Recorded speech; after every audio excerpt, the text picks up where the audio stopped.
ቤተክርስቲያን አትሂድ። እዛ ያሉት ሰዎችም ኃጢአተኞች ናቸው፣ ቀሳውስቱም እንደዚህ ናቸው፣ እዛ አስቀዳሾችም እንደዚህ ናቸው፣ ሰበካ ጉባኤም እንደዚህ ነው፣ እንትኑም እንደዚህ ነው፣ ሰንበት ትምህርት ቤትም እንደዚህ ነው፣ እገሊትም እንደዚህ ናት፣ እገሌም እንደዛ ነው፣ ኪዳን እናደርሳለን እናስቀድሳለን የሚሉት ይኸው እንዲህ ናቸው። ታዲያ እዛ ምን ታረግ ትሄዳለህ? እንደውም ባትሄድ አይሻልም? እመቤታችን ንጽሕተ ንጹሐን ቅድስተ ቅዱሳን ከብዙ ምግባራቶቿ አንዱ ዝም ማለቷ፣ አርምሞዋ ሰይጣን መግቢያ እንዳያገኝ ያደረገው ለዚህ ነው። አዳምን ከገነት ያስወጣው ኃጢአት ነው። በዚህ ምድር እስክንመላለስ ይሄን ሁሉ አምላክ ሰው እስኪሆን ስጋውን እስኪቆርስ ደሙን እስኪያፈስ የመስቀልን የሞትን ዋጋ እስኪከፍል ያደረሰው ሌላ ምንም አይደለም፣ ኃጢአት ነው። ኃጢአታችንን ከመጠን በላይ ያሳስበንና ተስፋ ወደ መቁረጥ እንድንሄድ እኔ ተስፋ የለኝም፣ ዋጋ የለኝም፣ የእኔ ኃጢአት ስለበዛ እኔ ለቤተክርስቲያን የበቃው አይደለሁም፣ ለእግዚአብሔር የተገባው አይደለም፣ ስለዚህ ቤተክርስቲያን አልምጣ፣ አላስቀድስ፣ ስጋውን ደሙን አልቀበል እያለ ሰይጣን እውቀትና ምክንያት አያንሰውም። ወዳጅ ሰይጣንን በሎጂክ ማሸነፍ አይቻልም። ሰይጣንን በእምነት ነው ማሸነፍ የሚቻለው።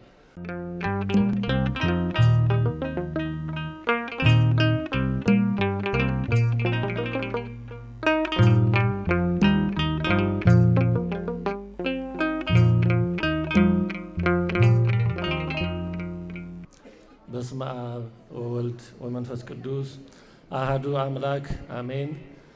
የተከበሩ አባታችን መላከ ስብሐት ቆሞስ አባ ገብረ ሥላሴ የዚህ ታላቅ ደብር አስተዳዳሪ፣ መምህር የንታ ትትና በኢትዮጵያ ኦርቶዶክስ ተዋሕዶ ቤተክርስቲያን የሐይቅ ቅዱስ እስጢፋኖስ አቡነ ኢየሱስ ሞዐ አንድነት ገዳም የአብነት ትምህርት የአራቱ ጉባኤያት መምህር እዚህ አሉ።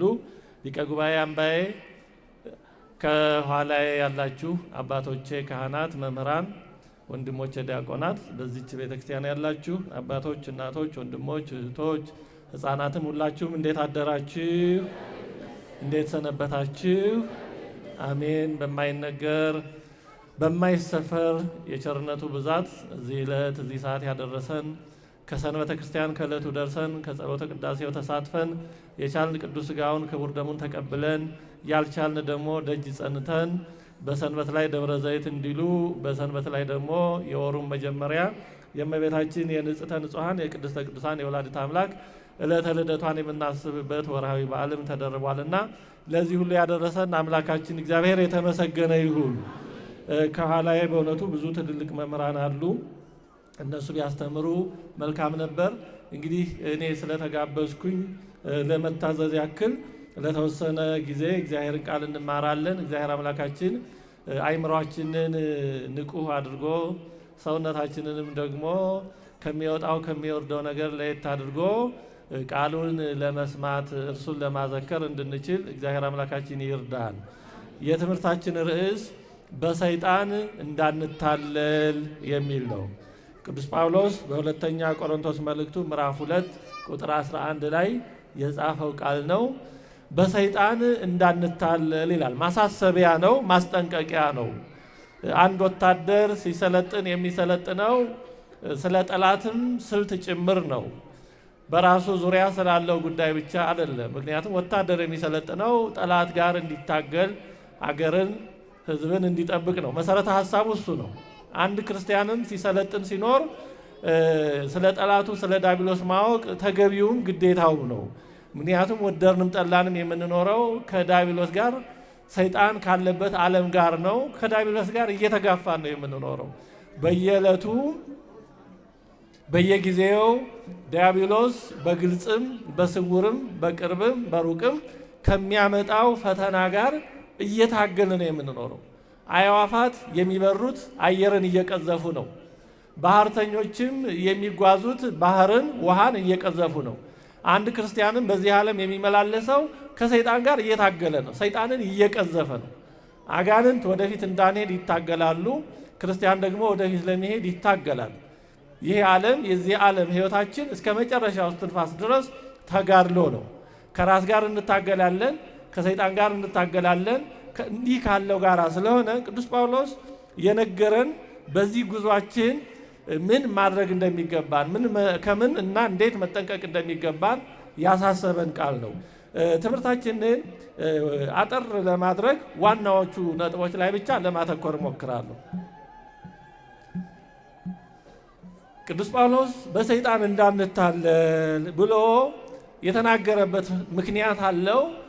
ያንን ብዙ ወደዛ ማብራራት አልሂድ ጊዜያችንን እንዳይወስድብን። ባጭሩ ግን በመጀመሪያ የቆሮንቶስ መልእክቱ በቤተ ክርስቲያን ክርስቲያን ነኝ ብሎ ግን እንደ አረመኔ እንደ አሕዛብ የሚኖረውን በቀኖና እንዲለይ ከቤተ ክርስቲያን ተወግዞ እንዲለይ እንዲቆረጥ አዞ ነበረ።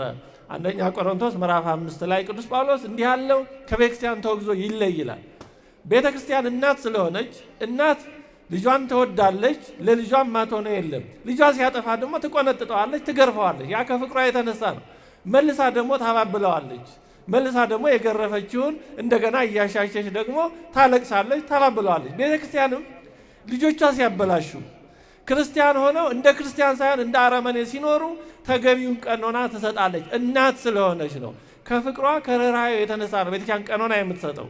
እምቢ ሲል ሲያስቸግር ደግሞ እስከ መወገዝ ሊደርስ ይችላል። እንዲህ ያለውን ሰው በሁለተኛ መልእክቱ ቅዱስ ጳውሎስ መልሳችሁ በፍቅር ተቀበሉት፣ በቀኖናው በመወገዙ ስለተጸጸተ በዛው ተስፋ ቆርጦ እንዳይቀር በፍቅር ተቀበሉት፣ የሰይጣንን ሐሳብ አንስተውምና በሰይጣን እንዳንታለል ይላል። እንግዲህ ሰይጣን በእኛ ላይ ስልጣን የለውም። የተወደዳችሁ የእግዚአብሔር ቤተሰቦች፣ በተለይ በእኛ በክርስቲያኖች ላይ ሰይጣን ቀጥታ ስልጣን የለውም። ስናማትብ ይሸሻል። ስጋውን ደሙን ከተቀበሉ ክርስቲያኖች ዘንድ መቅረብ አይችልም።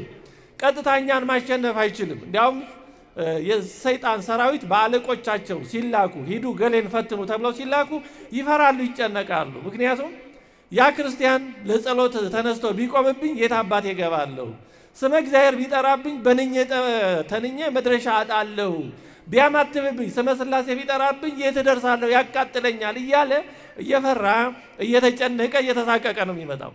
ግን ብዙ ጊዜ እኛ እንዳው እንደ ሕያዋን ጸሎታችንን ትተን ሌላ ጉዳይ ላይ ሆነን ስለሚያገኘን በቀላሉ ሊያታልለን ሊያሸንፈን ይችላል እንጂ ሰይጣን በእኛ በክርስቲያኖች ላይ ቀጥተኛ ኃይል የለውም፣ ማስገደድ አይችልም። እግዚአብሔር ከቸርነቱ ብዛት የተነሳ ሰይጣን ሕሊናችንን እንኳን እንዲያውቅ አልፈቀደለትም። ሰይጣን ሕሊናችንን አያውቅም። ሕሊናችንን ስለማያውቅ ከምናደርገው ከምንናገረው እየገመተ በግምት ነው ፈተና የሚያመጣው። ያ ከተስማማን እሰየው፣ ካልተስማማን ደግሞ ይቀይራል። በአባ መቃርስ እንደታየው ታላቁ አባ መቃርስ ከገዳሙ ወደ ሌላ ቦታ ሲሄድ ሰይጣንን ከራሱ እስከ እግሩ ድረስ ኪስ ያለው ቀሚስ ለብሶ አየው። ሰይጣንን ከራሱ እስከ እግሩ ድረስ ኪስ ያለው መላው ኪስ የሆነ ቀሚስ ለብሶ አየው እና ምንድነው በዛ በእያንዳንዱ ኪስ ደግሞ የተለያየ መብልና መጠጥ ይዟል ሰይጣን። እንግዲህ እግዚአብሔር ስለገለጠለት ነው። እና አባ መቃርስ ሰይጣንን ጠየቀው፣ ምን ሊያደርግልህ ነው ይሄ ኪሱ የተለያየ የሚበላ የሚጠጣ ያዝከው አለው። ወደ ገዳም እየሄደ ነበረ። በዛ በገዳሙ ያሉትን መናኞች የምፈትንበት ነው ይሄ አለው። ታዲያ የተለያየ የሆነው ለምንድን ነው አለው። ይሄ አንዱን አይነት መብል ወይም መጠጥ እሰጠውና በዚህ ከተሸነፈ መልካም፣ ካልሆነ ደግሞ ሌላ ቀይርለታለሁ። ማለት በገንዘብ ፍቅር የሚሸነፈውን ከተሸነፈ እሰየው፣ በሱ ካልተሸነፈ ደግሞ በትዕቢት ጦር እመጣበታለሁ፣ በትዕቢትም ካልተሸነፈ ደግሞ በውዳሴ ከንቱ እመጣበታለሁ። እንዲህ እያደረግኩኝ ቢያንስ ከዚህ አንዱ ሳይስማማው አይቀርም ይሆናል ብሏል። እና አባ መቃርስ ምን አለው? ደካማ ነህሳ፣ ሰውን የሚያስሸንፈውን አስቀድመህ የማታውቅ ገና በሙከራ በትሪያል ኤንድ ኤረር ነው እሳ የምታውቀው፣ ይህን ያህል ደካማ ነህ ብሎታል ይላል። ስለዚህ ሰይጣን እየሞከረ ነው እንጂ በቀጥታ ምን እንደሚያሸንፈን እንኳን አያውቅም። የተወደዳቸው እግዚአብሔር ቤተሰቦች፣ ብዙ አለመቅለብለብ አለመንቀጭቀጭ የሚመከረው ለዚህ ነው። ለምን ብዙ ባወራን ቁጥር እዚህም እዛም በተክለፈለፍን ቁጥር ሰይጣን ምን እንደምንወድ ምን እንደምንጠላ በምን እንደምንሸነፍ በቀላሉ አጥንቶ ይጨርሰናል። ራሳችንን በሰይጣን ለመጠናት እናመቻቻለን። እመቤታችን ንጽሕተ ንጹሐን ቅድስተ ቅዱሳን ከብዙ ምግባራቶቿ አንዱ ዝም ማለቷ አርምሞዋ ሰይጣን መግቢያ እንዳያገኝ ያደረገው ለዚህ ነው። ወተወድዮ ለኩሉ ውስተ ልባ ማርያምስ አለው ታቅብ ዘንተ ኩሎ ተብሎ የተነገረላት ለዚህ ነው። እመቤታችን ይህን ሁሉ በልቧ ተጠብቀው ነበር።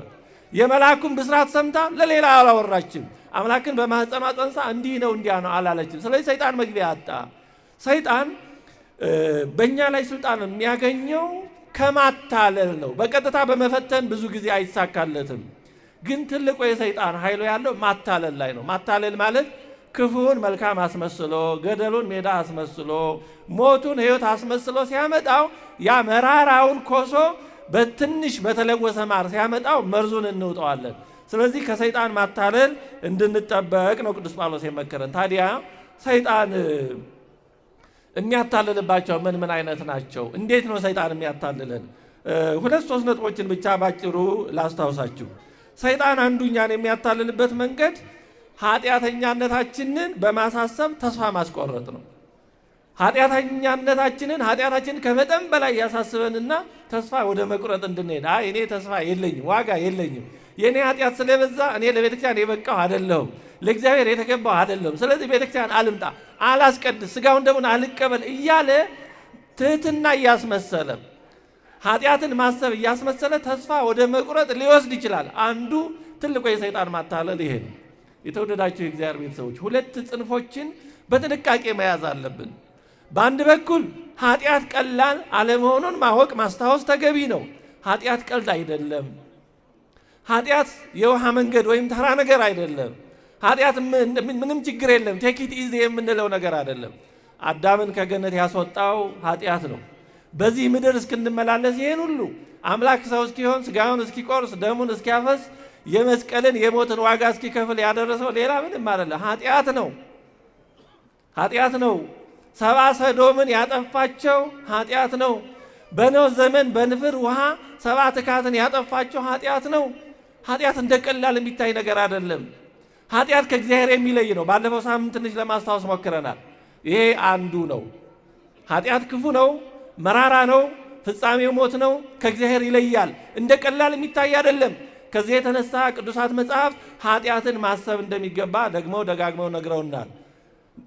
ልበ አምላክ ዳዊት አይድረስ ነው ያን የመሰለ ታላቅ ሰው ከበደለ በኋላ ለከ ለባህቲትከ አበስኩ ወእኩኒ በቅድሜ ከገበርኩ፣ አንተን ብቻ በደልኩኝ በፊትህም ኃጢአትን ሰራሁ እያለ ኃጢአቱን አስቧል። ኃጢአትን ማሰብ ተገቢ ነው። በቅዳሴ ጊዜ ላይም እመቦ ዘወድቀ በኃጢአት ኢይርሳ እስመ ዘኢይትረሳ፣ በኃጢአት የወደቀ ሰው ቢኖር አይርሳ።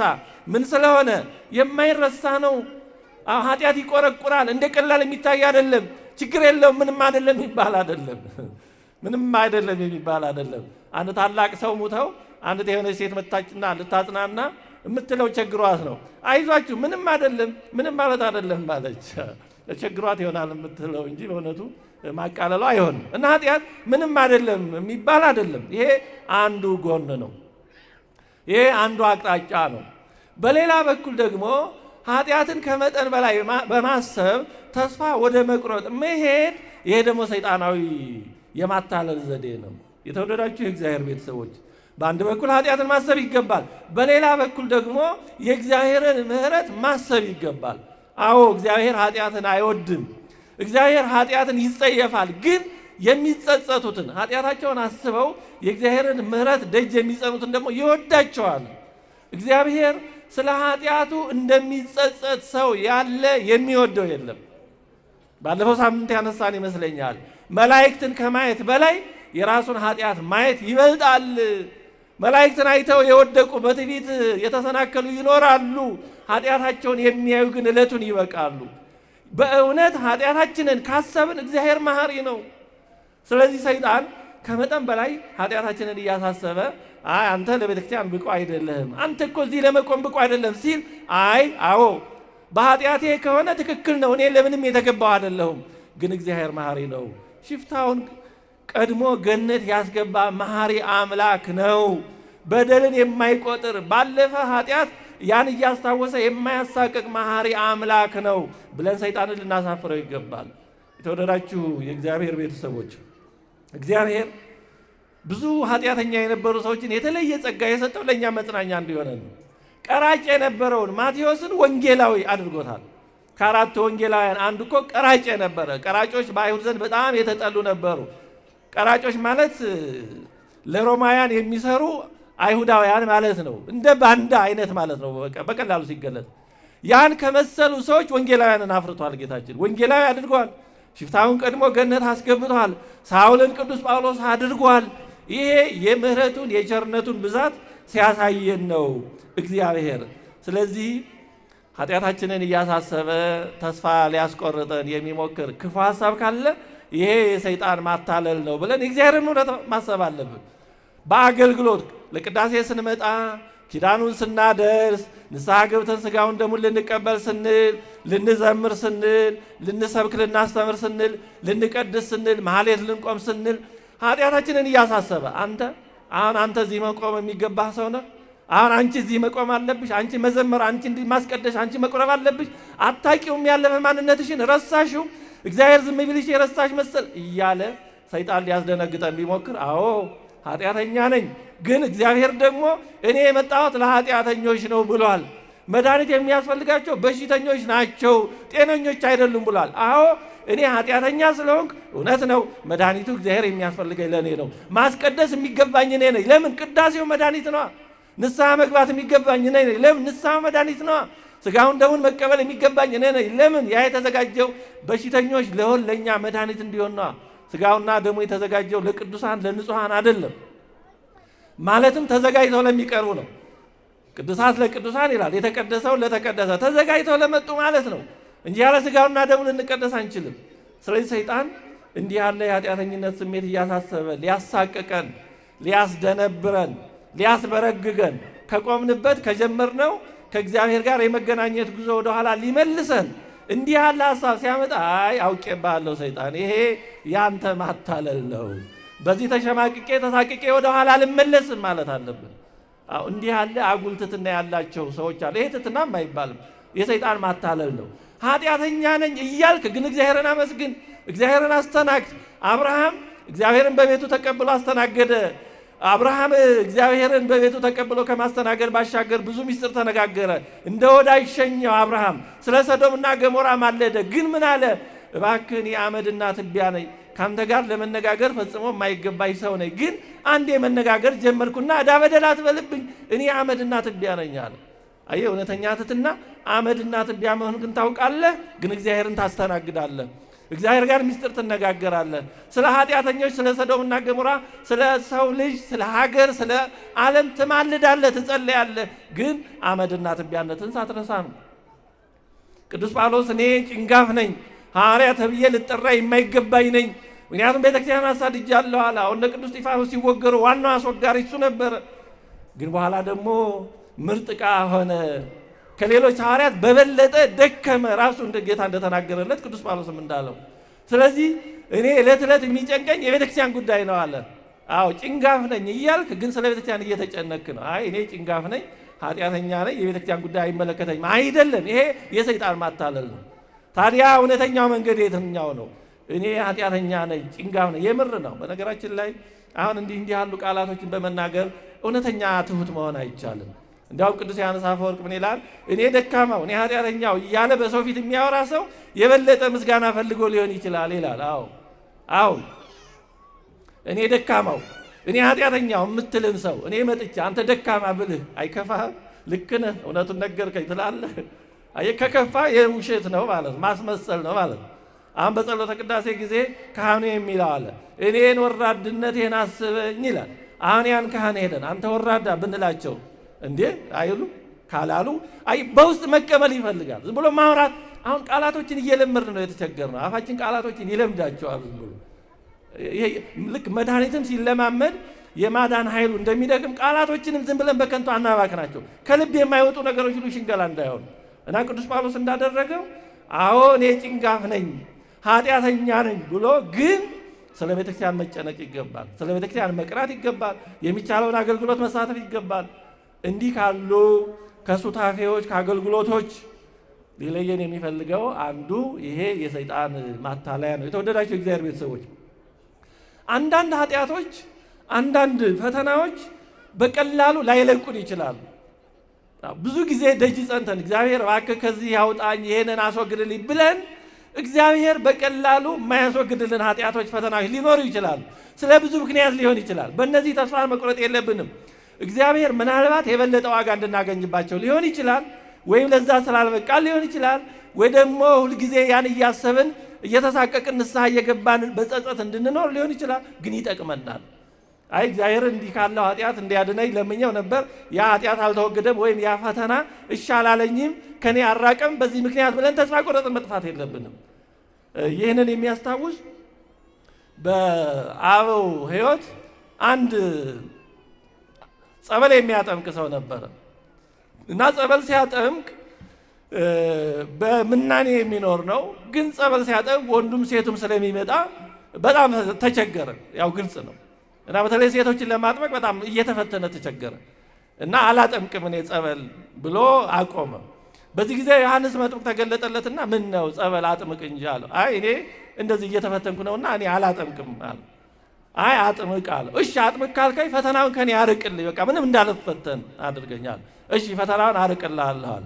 ከዛ በኋላ አሁን ማጥመቁን ሲቀጥል ፈተናው አራቀም፣ አሁንም ይፈተናል። ቢያይ ምንም ለውጥ የለም። አይ ምንም ፈተናውን ማራቀም አቋርጣለሁ ብሎ አቋረጠ። አሁንም ቅዱስ ዮሐንስ መጥምቅ ተገለጠና ምን ነው አጥምቅኝ ብዬ አልነበረም ወይ? ለምን አቋረጥክ አለው። እንዴ ባለፈው እንዲህ ብለኛል ነበር፣ ፈተናውን አጠፋላለሁ ብለኛል ነበረ። ፈተናው አራቀም፣ ስለዚህ እኔ አላጠምቅም እየተፈተንኩ ነው አለ። አይ በል ከፈለግ ከዚህ በኋላ ፈተናውን አርቅልሃለሁ። እኔ እኮ እስካሁን ዝም ያልኩ ተጋድሎ እንዲሆንልህ ነበረ። ያ መውጣት መውረዱ ተጋድሎ ክብር እንድታገኝ ነበረ። አይ ይሄን አልፈልግም ካልክ ከዚህ በኋላ ክብር አይኖርህም፣ ፈተናውን ግን ይርቅልሃል አለ። ከዛ በኋላ ሲያጠምቅ ወንዱን ሴት ልዩነት ማሰብ ጠፋለት፣ ግን ዋጋ የሌለውን። ስለዚህ አንዳንድ ፈተናዎችን በጊዜው እግዚአብሔር የማያስወግዳቸው እየተሳቀቅን፣ እየተጨነቅን፣ እየተበሳጨን፣ እየወጣን እየወረድን ክብር እንድናገኝ ሊሆን ይችላል። ያለ ምክንያት እግዚአብሔር የሚያደርገው ነገር የለም። ስለዚህ አይ እኔ እንዲህ ነበረ በዚህ ምክንያት እንዲህ ስላልሆነ ብለን ወደኋላ እንዳንል መጠንቀቅ ያስፈልጋል። አንድን መናኝ ሰዎች ምን ብለው ጠየቁት? እንዲያው በገዳም ምን ትሰራላችሁ አሉት። በገዳም ምንድን ነው የምትሰሩት አለ። እስኪ አስቡ፣ ምን የሚል ይመስላችኋል? እኛ በገዳም የምንሰራው አለ እንወድቃለን፣ እንነሳለን፣ ደግሞ እንወድቃለን፣ ደግሞ እንነሳለን። በቃ ይሄ ነው የእኛ ስራ፣ መውደቅ መነሳት ነው። ክርስትና ማለት ይሄ ነው ወዳጅ። በእውነት የሚጓዝ ሰው ነው መሰናክል እንቅፋት የሚመጣው፣ የሚጓዝን ሰው ነው። የተኛን ሰው እንቅፋት ከየት አግኝቶ ይመጣዋል? የተቀመጠን ሰው እንቅፋት መሰናክል ከየት ያገኘዋል? የሚጓዝ ወይም የሚሮጥ ወይም የሚራመድን ሰው ነው መሰናክል እንቅፋት ቢመታው እንኳን። ስለዚህ መውጣት መውረድ ያለ ክርስቲያናዊ ጠባይ ነው። በዚህ ዓለም ሲኖር የማይፈተን ሰው በእውነት እሱ ወይ በሽተኛ ነው ወይም አስቸጋሪ ነው። ስለዚህ መውጣት መውረድ ያለ ነው። በዚህ ተገን ግን ሰይጣን ተስፋ እንዳያስቆርጠን ያለፈ ኃጢአታችንን እንዲያሳሰበን ከሚስጥራቱ፣ ከቅዳሴው፣ ከማህሌቱ፣ ከአገልግሎቱ እንዲህና እንዲህ ካለው ነገር በእግዚአብሔር ቤት ከመቆም እንዳያሰናክለን፣ እንዳያስበረግገን በሰይጣን ተንኮል እንዳንጠለፍ አንዱ ይሄንን መረዳት ነው። አንዱ የሰይጣን ተንኮል ወይም ማታለል ይሄ ነው። ሁለተኛው ቀሪዎቹን ባጭር አንስቼ ለመጨረስ ሞክራለሁ። ሌላው ሰይጣን የሚያታልልበት መንገድ ቤተ ክርስቲያን አትሂድ፣ እዛ ያሉት ሰዎችም ኃጢአተኞች ናቸው፣ ቀሳውስቱም እንደዚህ ናቸው፣ እዛ አስቀዳሾችም እንደዚህ ናቸው፣ ሰበካ ጉባኤም እንደዚህ ነው፣ እንትኑም እንደዚህ ነው፣ ሰንበት ትምህርት ቤትም እንደዚህ ነው፣ እገሊትም እንደዚህ ናት፣ እገሌም እንደዛ ነው፣ ኪዳን እናደርሳለን እናስቀድሳለን የሚሉት ይኸው እንዲህ ናቸው። ታዲያ እዛ ምን ታረግ ትሄዳለህ? እንደውም ባትሄድ አይሻልም? እንደው እግዚአብሔር የልብ አምላክ ነው። እዛ ስለሄድክ ብቻ አለ በቤት ሆነ ብትጸልይ አትሰማም? ይሰማል። አየህ ሎጂካል ነው አይደል? ስለዚህ የባሰ ሄደህ እንዲያውም እዛ ኃጢአት ከምትጨምር ዕዳ በደል ከምትጨምር እነሱ ጋር ከምትሄድ ለብቻ አምልክ ምን ችግር አለው ይልሃል።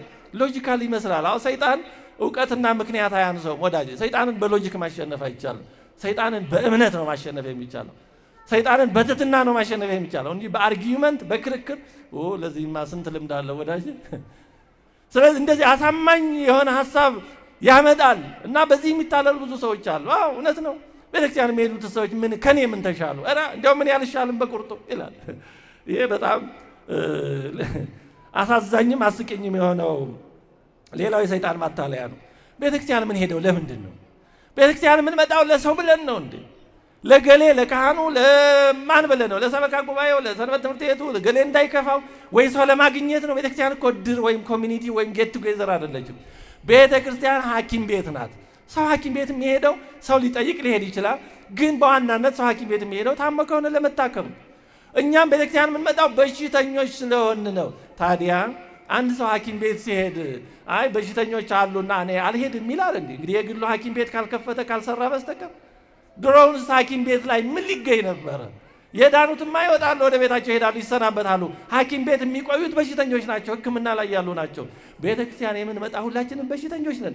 እዚህ ያለነው ሁላችንም በሽተኞች ነን።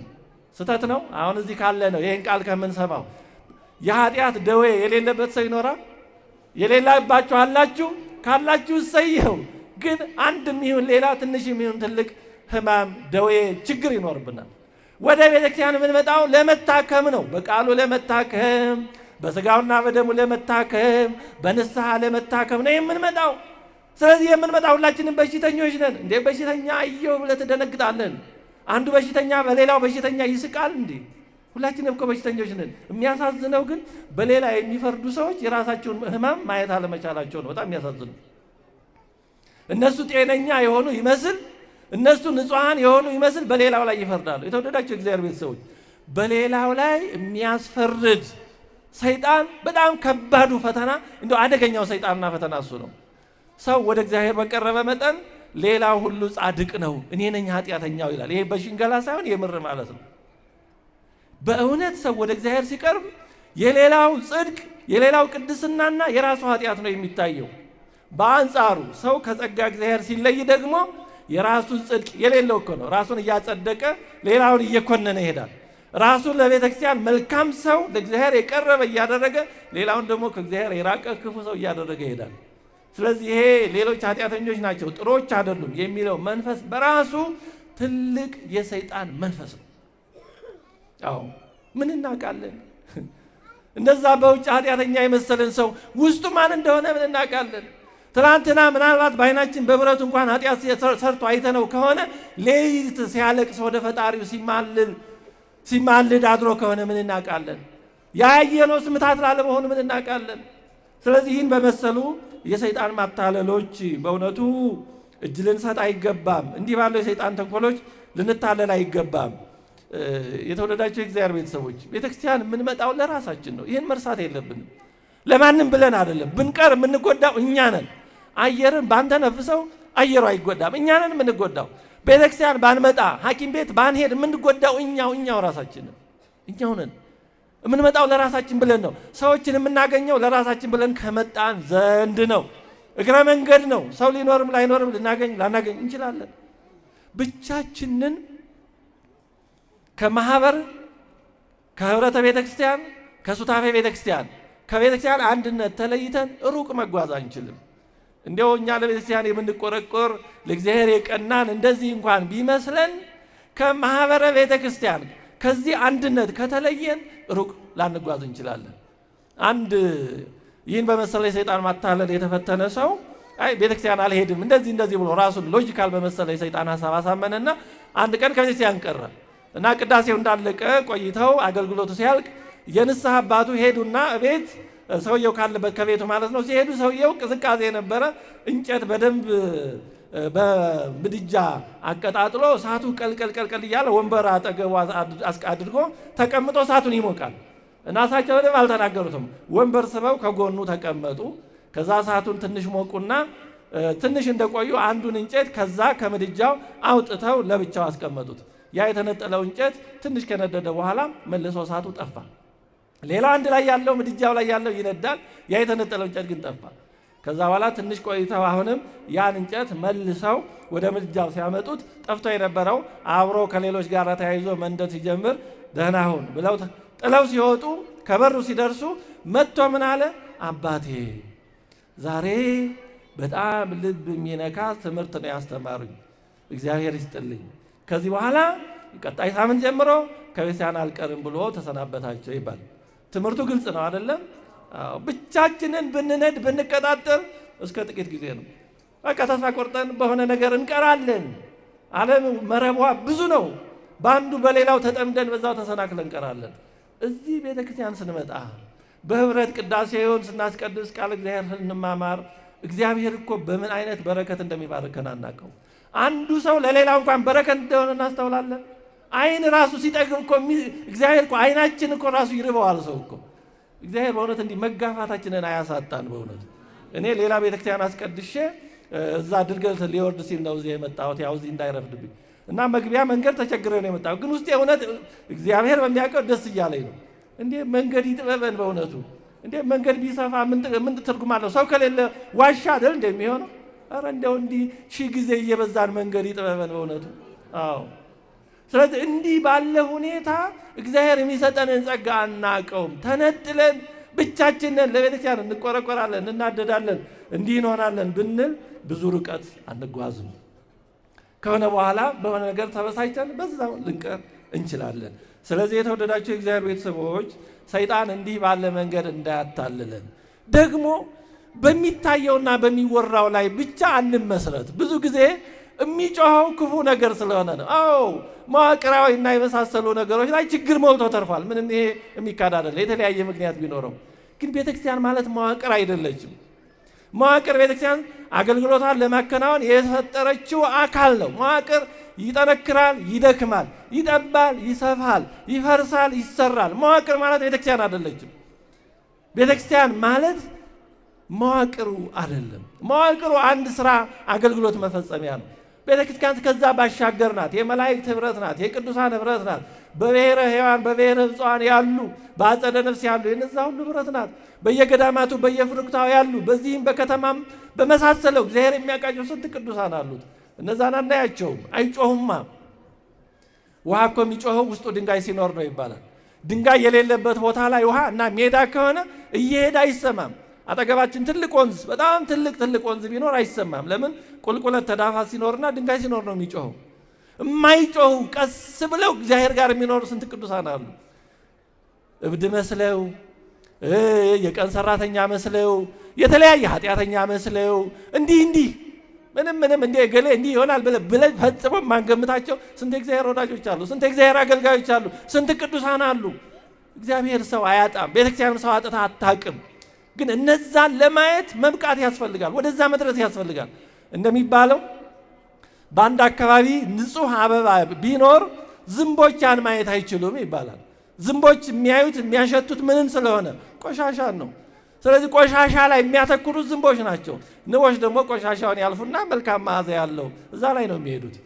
ስለዚህ እንዲህ ያለ ይሄ ድክመቱ ላይ ብቻ የምናተኩር ከሆነ ምናልባት እኛም የምንሳበው ወደዛ እኛን የሚመስለን እየተሳሳብ ነው እኛን የሚመስለው አይነት እንዳይሆነ ራሳችንን እንመልከት።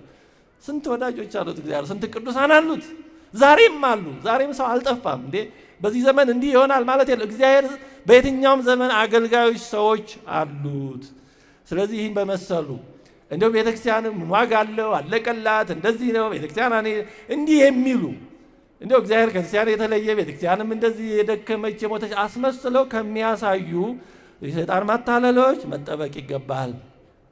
ምንም እንኳን የሚያገለግሉት ሰዎች እንዲያው በአገልግሎቱ ያሉ ሰዎች ምንም ቢሆኑ ጸጋው ደግሞ በዛ ላይ የተመሰረተ አይደለም። ቀዳሹ ካህን የበቃ ቅዱስም ቢሆን እሰየው፣ ባይሆንም ደግሞ ስጋውና ደሙ የሚለወጠው በካህኑ ሕይወት ላይ ተመስርቶ አይደለም። እግዚአብሔር በንስሐ ኃጢአትን የሚያስተሰርየው በካህኑ ማንነት ላይ ተመስርቶ አይደለም። ምስጢራቱ በራሳቸው ቀዳሽ ናቸው። ስለዚህ እኛ ጉዳያችን ከጸጋ እግዚአብሔር ጋር እንጂ ከሰው ጋር ምን አለን? እግዚአብሔር አሁን ስጋው ደሙ የሚለወጠው የበቃ ቄስ ሲቀድስ ነው፣ ካልሆነ አይለወጥም ቢለን ኖሮ በጣም ከባድ ነበር። ማነው የበቃ ማነው ያልበቃ አጣሪ ኮሚቴ ምናምን ጣጣ ውስጥ ነበር የምንገባው። እግዚአብሔር ከዚህ ነፃ አደረገን። ታዲያ እግዚአብሔር ነፃ አድርጎን ሳለ በማያገባን ገብተን የምንቸገረው ለምንድን ነው? ሁለተኛ የሰይጣን ማታለያ ይሄ ነው። ሶስተኛው በሕይወቴ ለውጥ አላመጣሁም የሚል ማታለያ ነው። አይ ከንቱ መመላለስ ብቻ ነው። እንዲያው ከስንት ዘመን ጀምሮ ቤተክርስቲያን ተመላለስ ምንም አልተለወጥኩም፣ የተሻሻልኩት ነገር የለም፣ ፍሬ አላፈራሁም፣ ስለዚህ ማስቀደሱ ቤተክርስቲያን መሄዱ ይቅርብኝ የሚል የሰይጣን ማታለያ አለ። እንዲህ አይነት ባጭሩ ለማንሳት የተወደዳችሁ እግዚአብሔር ቤተሰብ ይሄ ፍሬ አላፈራሁም ለውጥ አላመጣሁም የሚል ነገር በብዙ ሰዎች ዘንድ የሚታይ እና ብዙ ሰዎችም ደግሞ እንደ መልካም የሚያዩት ነገር ነው። ይሄ በጣም አደገኛ ነው። ለምን መሰላችሁ?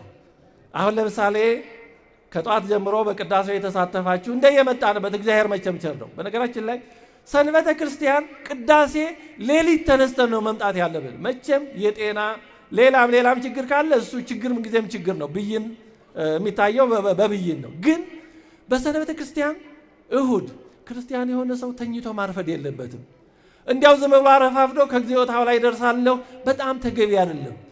እንዲህ በእሁድ በሰንበተ ክርስቲያን ቅዱሳት አንስት ወደ ጌታችን መቃብር ሌሊት ማልደው ተነስተው እንደሄዱ ጌታም በዛ እንደተገለጠላቸው ባዶውን መቃብር እንዳዩ እኛም በሰንበተ ክርስቲያን ሌሊት ተነስተን የጎልጎታ የመቃብሩ ምሳሌ ራሷን መቃብር ጎልጎታ ወደሆነች ወደ ቤተክርስቲያን መምጣት አለብን። የተወደዳችሁ እግዚአብሔር ቤተሰቦች እንዲሁ በሰንበተ ክርስቲያን ተኝተን አናርፍድ። በሰንበተ ክርስቲያን አርፍደን ዝም ብለን መተን እንዲያው ዝም ብሎ በር ላይ ተሳልመን አንመለስ። ሰንበተ ክርስቲያንን የማያስቀድስ ሲሆን ጥንት ስጋውን ደሙን መቀበል ነበር። ያ ደግሞ በየሳምንቱ በየጊዜው ባይቻለን እንኳን ሳናስቀድስ ደጅ ሳንጠና ግን መሄድ የለብን። ሰይጣን በጣም ተንኮሉ ብዙ ነው። ጸሎተ ቅዳሴ የተሰራው ስጋውን ደሙን እንድንቀበል ነው። በቃ ይሄና ይሄ ነው። ለምን? የዘላለም ሕይወት የምናገኘው በስጋውና በደሙ ስለሆነ።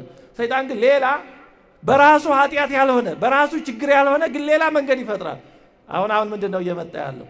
በየቤተ ክርስቲያኑ ትልቅ ይሄ በርሚል ላይ ውሃ እየሞሉ በዛ ቢዚ ሆነው የሚያረፍዷል። ያንን እየቀዱ በመስጠት እንዴ ይሄ በራሱ ችግር ላይሆን ይችላል። አሁን በደንብ መስማት ያስፈልጋል። ግን ሁሉም ቦታ አለው፣ ሁሉም ጊዜ አለው። ጠበል ቦታ አለ። እኛ ጠበል አልቸገረንም፣ እግዚአብሔር ይመስገን። ጸሎተ ቅዳሴ በተለይ ሰንበተ ክርስቲያን የተሰራው ግን ጠበል ጠጥተን እንድንመለስ አይደለም፣ ቅዱስ ስጋውን ክቡር ደሙን እንድንቀበል ነው። የተወደዳቸው እግዚአብሔር ቤተሰቦች ከዚህ ቀኝም ግራም ማለት አይቻልም።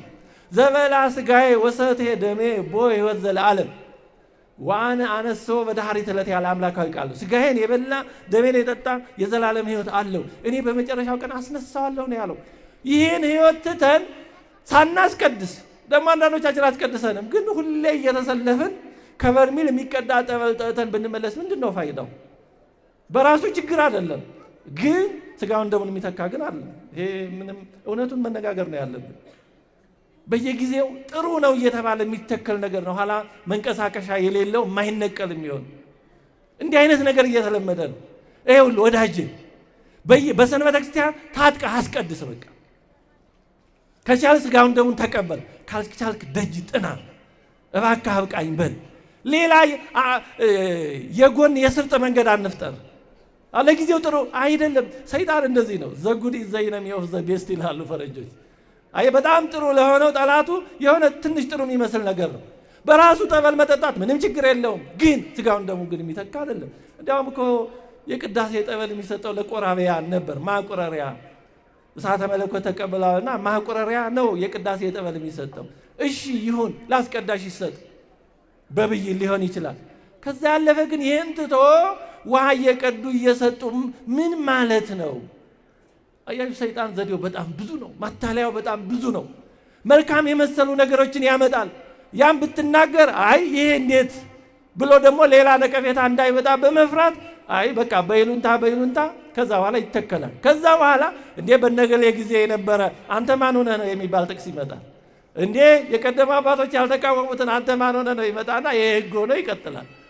ሰይጣን በጣም ዘዴው ብዙ ነው። ሰይጣን በጣም ረቂቅ ነው። ሰይጣን የሚፈትነው በዛው በተሰማራንበት መንገድ ነው። ሰይጣን ባልተሰማራንበት መንገድ ፍለጋ የሚሄድ አይደለም። ቢያንስ ዝርዝሩን አይወቅ እንጂ መንገዱን ግን ያውቀዋል። ምን ሄድበትን ያውቀዋል። በዛው ነው ማህሌት የሚቆመውን በዛው ወይ በትዕቢት ወይ ደግሞ አሁን የመጣለ ዝላይ በጣም እውነቱ ማህሌተ ጽጌ በስደቱ የእመቤታችን የጌታችን ስደት በሚታሰብበት ውረድ እንውረድ እየተባለ በጣም እኔ እዚህ ቤተክርስቲያን መጥቼ ማህሌት አይቻላቅም፣ ግን ብዙ ቦታ ማህሌቱ እየተበላሸ ነው ያለው። በእውነቱ ማህሌት እኮ ተመስጦ ነበር። አረ በቅዱስ ያሬድ አምላክ በእውነቱ አረ በማህሌቱ እግራችሁን ከፍ ዝቅ እያደረጋችሁ እንጣጥ የምትሉ ወገኖቻችን፣ አረ ጥምጥማችሁ እስኪወልቅ ከበሮ የምትመቱ ወገኖቻችን፣ አረ ተያይዘን እንውረድ አይነት በእውነት ቅኔ ማህሌቱ ላይ የምታደርጉ ወገኖቻችን፣ አረ በእግዚአብሔር አረ በቅዱስ ያሬድ አምላክ በእውነቱ አረ ይሄ መቅሰፍት እንዳያመጣብን። ጎንደር በሆነ ዘመን እንደዛ ነበር ይባላል ማህሌት። በኋላ ግን ሱዳን ደርቡሾች ማህዲስቶች መጥተው ያን ብዙ ጥፋት ካመጠፉ በኋላ ከዛ በኋላ በሚገባ አስተካክለው እንደዚህ ዝም ብሎ ቸብቸቦ እንደዚህ ያለ የለም ጎንደር እና አዲስ አበባስ ይሄ እስኪስተካከል መከራ መምጣት አለበት። በእውነቱ እግዚአብሔር ከመከራ ይሰውረን። ያለ መከራ እንማርም። አረ በእውነቱ ቅኔ ማህሌቱ አዘማመራችን በጣም በሌሎች የምንጠላው እኮ እኛ ጋር እየመጣ ነው። እንዴ ሌሎችስ ምን አጠፉ እንዴ? ስላጠፉ አይደል እንዴ?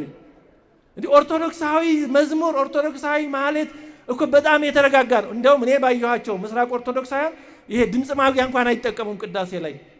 ምክንያቱም መጫጫህ አይደለም። ኦርቶዶክሳዊ ስርዓት አምልኮ መረጋጋት ነው። ከመላእክት ጋር ነው የምንቆመው። አሁን ድምፅ ማጉያ እሺ ጥሩ ይሄ እንዲሰማ ነው፣ ግን ድምፅ ማጉያው ድምፅ ማለካኪያ እንዲህ እንዳይሆን በጣም ተመስጦ ያስፈልገዋል። በእውነቱ እንዴ ማህሌት እኮ የተመስጦ አገልግሎት ነው። መተያያማ እውቀት መግለጫ እና ማሟሟቂያ እንደዚህ እንዳይሆን በእውነቱ ሰይጣን በጣም ረቂቅ ነው እና ፍሬ አላፈራሁም ለውጥ አላመጣሁም የሚለውም ሌላ ሰይጣናዊ ተንኮል ነው። አሁን ወደዚህ ያመጣኝ ምንድነው? አሁን ከጧት ጀምሮ ያስቀደስንም ያለንም አለን። ግን በዚህ ጊዜ ምን ጸጋ እንዳገኘን እናውቀዋለን? ምን ጸጋ እንዳገኘ የሚያውቀው ሰው አለ? ግን እግዚአብሔር ጸጋውን አልሰጠንም? ሰጥቶናል፣ ግን አናውቀውም። ለምን? ስለሚሰጠን እንደሚሰጠን የታመነ ስለሆነ እንዳንታበይ ነው። የሆነ ነገር ብናይ ታበየን ያንም እናጣዋለን፣ ሌላም እንዳናገኝ እንሆናለን። ስለዚህ እግዚአብሔር ሰጥቶ አዘጋጅቶ ትደርስበታለህ። ሌላውን እንድታገኝ ብሎ የሌለን ያክል እንዲሰማን ያደርጋል። ቸርነቱ ነው፣ ጥበቃው ነው። አዎ አንችልማ እንደው ሌላው ቀርቶ አሁን ጥሩ ህልም እንኳን አይታችሁ ብታድሩ የሚከብዳችሁ ሰዎች አትኖሩም? ጥሩ ህልም ሲያዩ እኮ ለሰው እስኪነግሩ የሚጨንቃቸው ሰዎች አሉ ወዳጅ ስለዚህ እግዚአብሔር አቅማችንን ያውቃል እንጂ ጸጋውን ስላልሰጠን አይደለም፣ ስላልተለወጥን አይደለም። ምን እንድንሆን ነው? ከሰውነት ወደ ምን እንድንለወጥ ነው? እግዚአብሔር ግን ከተጠመቅንበት ጊዜ ጀምሮ ጸጋውን ሰጥቷል፣ እንለወጣለን። ስለዚህ የተለየ አካል ገዝቶ ወይ በኪሎ አይለካም እኮ መንፈሳዊ ለውጥ እኮ በሜትር አይለካ እንደ ቁመት፣ በኪሎ ግራም አይለካ እንደ ክብደት። ረቂቅ ነው። አምነን እንኑር እንጂ ምን እንድናይ ነው? እንዲህ የሚሉ ሰዎች አሉ። ዛሬ ይሰበካል፣ ለውጥ የለም። ይሄ በጣም አደገኛ ስህተት ነው። የእግዚአብሔር ቃል ይለውጣል፣ ለውጡን ግን አናየውም። ብዙ ለውጥ አለ። እውነቱን ለመናገር በደንብ በአንድም በሌላም መንገድ ትምህርቶች እየተሰጡ ከመጡ ጊዜ ጀምሮ ብዙ ለውጥ አለ። ቢያንስ ወጣት ቆራቢዎች ብዙ አሉ፣ በተክሊል የሚያገቡ ብዙ አሉ። ተመስገን ነው። ከሆነ ዓመታት በፊት እኮ ከህፃናትና ከደከሙ ባልቴቶች በስተቀር የሚቆርብ እኮ ብዙ አልነበረም። ይሄ በእኛ እድሜ ያየነው ነው። ዛሬ እግዚአብሔር ይመስገን ብዙ የሚቆርቡ ወጣቶች አሉ፣ በተክሊል የሚጋቡ ወንድምቶች አሉ። ተመስገን ነው። ይሄ የወንጌል የስብከት ለውጥ ነው። ለውጥ ይመጣል፣ ህይወታችንም ይለወጣል። እርሾ ነው፣ ሲለውጥ ግን አናየው። እርሾ ዱቄትን ሲለውጥ አይታይም፣ ግን ዱቄቱ ይቦካል በሂደት። እርሾ ዱቄት ጋር ከተቀላቀለ ዱቄቱ ሳይቦካ አይቀርም። ሲለወጥ ግን በየጊዜው አይታይም። ዘር ከተዘራ ማደጉ መብቀሉ አይቀርም፣ ግን በየጊዜው ገበሬ እየሄደ ይሄን ያህል አደገ ይሄን ያክል በቀለ እያለ ሲለካ አይኖርም። ጊዜውን ጠብቆ ያድጋል፣ ፍሬውን ያፈራል። መንፈሳዊትም እንደዚህ ነው። የተወደዳችሁ እግዚአብሔር ቤተሰቦች፣ ስለዚህ ቃለ እግዚአብሔርን ከመስማት በአገልግሎቱ ከመሳተፍ አይ ለውጥ አላመጣውም እንደው መዳ በደል ነው የሚሆንብኝ በሚል ሰይጣናዊ ማታለል ወደኋላ እንዳንል ያስፈልጋል። አንድ በእንዲህ አይነት ፈተና የተፈተነ ሰው ወደ ንስሐ አባቱ ሄዶ ይኸውልዎት አባቴ ያላቸው፣ አቤት 30 ዓመት ሙሉ የሰውን ትምህርት ተማርኩ፣ ምንም ግን አልተለወጥኩም። ስለዚህ ትምህርተውን አባክኛለሁ፣ በከንቱ አድክሜ እወጣለሁ፣ ከዚህ በኋላ ይቅርብኝ አላቸው። ምን ይበሉ እና አሰቡና እሺ 30 ዓመት ሙሉ ሚስት ስንት ቀን ነው ምሳ ያዘጋጀችልህ አሉት። ያው በየቀኑ ነው እንጂ አለ። ታዲያ ይህን 30 ዓመት ሙሉ ሚስት ደክማ ምሳ አብልታ ግን አንተ እንደውም አርጀት ብልሃል፣ ሰውነትም ከሳ ብሏል፣ ሚስትህን በከንቱ ነው ያደከምካት ማለት ነው፣ ምሳ ባታበላ ይሻል ነበር ማለት ነው አሉ። አባቴ ባታበላኝማ ምን እሆናለሁ፣ ከዛሬ መቼ ደርስ ነበር አለ። ይሄው ቃል እግዚአብሔርም እንደዚህ ነው። የትኛው መቼ የሰማነው እግዚአብሔር ቃል ከየትኛው ኃጢአት እንደጠበቀን እንኳን አናውቀውም። መቼ ውስጣችን የተተከለው ቃል እግዚአብሔር ከየትኛው ድቀት ከየትኛው ነውር እንደጠበቀን እንኳን አናውቀውም። ዛሬ መድረሳችን ቢያንስ በኦርቶዶክሳዊ ቤተክርስቲያን ሃይማኖት በቤተክርስቲያን ውስጥ ሆነን ብዙ ማዕበል ቢኖርም ኦርቶዶክሳውያን ሆነን መኖራችን እንደቀላል እናየዋለን። ይሄ እኮ እንደቀላል የሚታይ አይደለም። አሁን በዚህም ቸርነቱን ማመስገን አለብን። ምክንያቱም በኦርቶዶክሳዊ ቤተክርስቲያን ውስጥ ካለን ንስሐው አለ፣ ምስጢራቱ አሉ፣ ስጋውና ደሙ አለ፣ የእመቤታችን ምልጃ ቃል ኪዳን አለ፣ የቅዱሳን ሁሉ ጸሎት አለ። በዚህ ቤተክርስቲያን ውስጥ ካለን ይሄ ሁሉ ሀብት አለ፣ ይሄ ሁሉ ጸጋ አለ። ከዚህ የወጣ እኮ ይሄም የለውም። ከቤተክርስቲያን የወጣ ስጋው ደግሞ የለውም፣ ክህነት የለውም፣ ንስሐ የለውም፣ የእመቤታችን ምልጃ የለውም፣ የቅዱሳን ጸሎት የለውም። እና የእግዚአብሔር ቃል የሰማነው ፍሬ ያላፈራ አድርገን አናስብ። የሆነ ፍሬ አፍርቷል። ቢያንስ ከሆነ ኃጢአት ጠብቆናል፣ ቢያንስ ከሆነ ነገር አስተካክሎናል፣ ቢያንስ ለነገ አድርሶ ሊሆን ይችላል። አንድም ሌላ ሰው እንደዚሁ ይሄ መናኝ ገዳማዊ ነው። እንደው በገዳም ኖርኩኝ አለ። ብዙ ዓመት ኖርኩ፣ ግን ምንም ያፈራሁት ፍሬ የተለወጥኩት ለውጥ የለም። በከንቱ ከምደክም ተመልሼ ዓለምን መስዬ ልኑር እንዲህ አላቸው። አንድ ነበር አሰቡና ቅርጫት ሰጡትና እንካ በዚህ ቅርጫት ውሃ ይዘህና አሉት። እስኪ አሁን በቅርጫት ውሃ ይመጣል? አያጅ መታዘዝ ከሎጂክ በላይ ነው መንፈሳዊነት። አሁን ሎጂካሊ ስናስበው በቅርጫት ውሃ ይመጣል አንጀምረው። መንፈሳዊ መታዘዝ ከዛ በላይ። አብርሃም ልጅን ሰዋ ሲባል በሎጂክ አይደለም የሚሄደው፣ በእምነት ነው። እምነት ከሎጂክ በላይ ነው። ሎጂክ የኮምፒውተር ቋንቋ ነው ይባላል። ሎጂክ የማሽን ቋንቋ ነው። ሰው ከኮምፒውተር ከማሽን በላይ ነው። ኮምፒውተርን ማሽንን የሚሰራ ነው ሰው። ስለዚህ እምነት ሱፕራ ሎጂክ ነው። ከሎጂክ በታች አይደለም፣ ከሎጂክ በላይ ነው። እና ሞከረ፣ ሄደ 7 ጊዜ ውሃውን አመላለሰ እና ከዛ በኋላ ጠየቁት፣ እንዴት ነው አመጣ? አሉት። ኧረ እንደሚያውቁት በቅርጫት ምን ውሃ ይመጣል አሉ። እና ምንም ለውጥ የለም። ግን ቅርጫቱ መጀመሪያ ከነበረበት ግን ነጣ ጸዳ ብሏል። ይኸውልህ እንደዚህ የእግዚአብሔርን ቃል ሰምተን የሆነ ተአምር አልሰራን ይሆናል፣ የሆነ መሰረታዊ ለውጥ አላመጣን ይሆናል። ግን መጀመሪያ ከነበርንበት ግን በሆነ መልኩ ተለውጠናል። ሰይጣን የሚያታልልባቸው ይህንና ይህን የመሳሰሉ ብዙ ዘዴዎች፣ ብዙ ተንኮሎች አሉት። ዛሬ እዚህ ላይ ይበቃናል። የተወደዳቸው የእግዚአብሔር ቤተሰቦች፣ ሰይጣን ጽድቅ እያስመሰለ፣ ትህትና እያስመሰለ፣ ሎጂካል ምክንያታዊ እያስመሰለ እያመጣ ከቤተክርስቲያን እንድንለይ፣ ከንስሐው፣ ከክህነቱ፣ ከስጋውና ከደሙ እንድንለይ የሚያመጣቸውን የሰይጣን ማታለሎችን አውቀን እንድንጠበቅ እግዚአብሔር አምላካችን በቸርነቱ ይርዳን። የእመቤታችን እናትነት የቅዱሳን ሁሉ ጸሎት ይርዳን። አሜን።